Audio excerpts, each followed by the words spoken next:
అనేవి ఉంటాయండి. ఈ 10 టాపిక్‌లు మనం నేర్చుకున్నట్లయితే, మనం ఖచ్చితంగా ఫిజిక్స్ నుంచి మంచి స్కోర్ మనము సాధించగలం.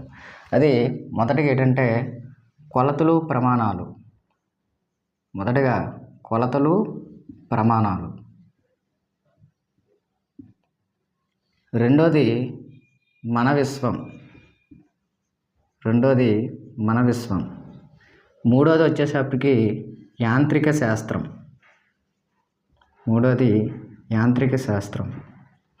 నాలుగోది వచ్చేటప్పటికి ప్రవాహి పీడనం.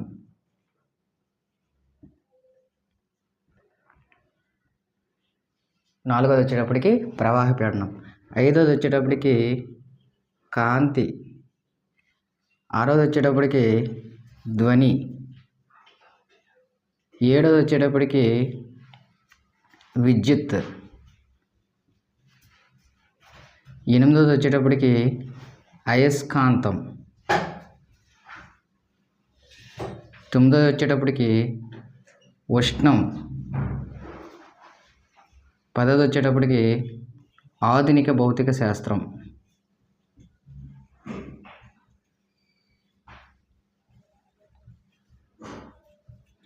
మేజర్గా ఈ 10 టాపిక్లు అనేవి నేర్చుకుంటే మనం ఏ కాంపిటేటివ్లో రాసినా సరే ఖచ్చితంగా మనం మంచి స్కోరు చేయగలుగుతాం అన్నమాట.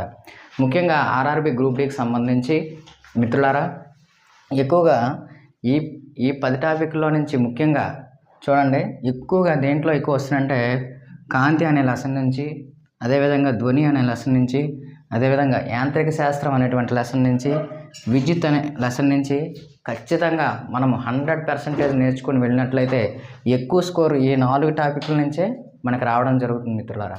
మరి ఇతర కాంపిటేటివ్ ఎగ్జామ్స్ ఏవి రాసినా సరే మనము అన్ని టాపిక్లు చదువుకుంటూ ముఖ్యంగా బాగా మనం నేర్చుకోవాల్సినవి ఏంటంటే యాంత్రిక శాస్త్రం, కాంతి, ధ్వని, విద్యుత్ అనేటువంటి టాపిక్లు మనము ఖచ్చితంగా నేర్చుకొని వెళ్ళాలి.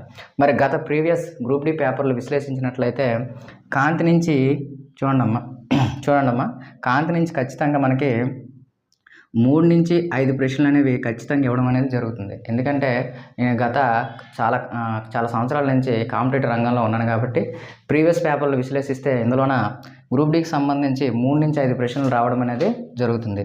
అదేవిధంగా విద్యుత్ నుంచి కూడా 2 నుంచి 4 ప్రశ్నలు అడగడం అనేది జరుగుతుంది అనమాట.